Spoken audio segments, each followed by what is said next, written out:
या पद्धतीने बनवलेल्या पावभाजीचा रंग, सुगंध आणि चव अगदी रेस्टॉरंटमधल्या पावभाजीसारखीच येते. त्यासाठी इथं पहा काही भाज्या नीट करून घेतल्या. एका कुकरमध्ये काढून घेते.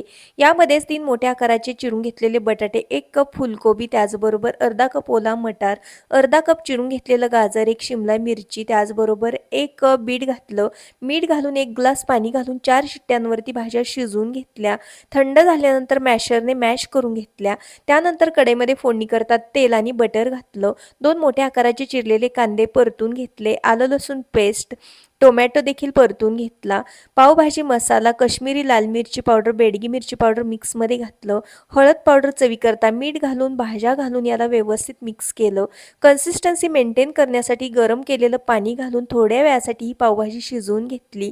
सर्वात शेवटी बटर, लिंबाचा रस, बारीक चिरलेली कोथिंबीर घातली. व्यवस्थित मिक्स केलं. भाजीसोबत खाण्यासाठी थोडंसं बटर, पावभाजी मसाला, कोथिंबीर घालून पाव देखील भाजून घेतले आणि गरमागरम रेस्टॉरंट स्टाईल पावभाजी सर्व्ह करण्यासाठी प्लेटमध्ये काढून घेतली. नक्की ट्राय करा. व्हिडिओ आवडला असेल तर लाईक करा.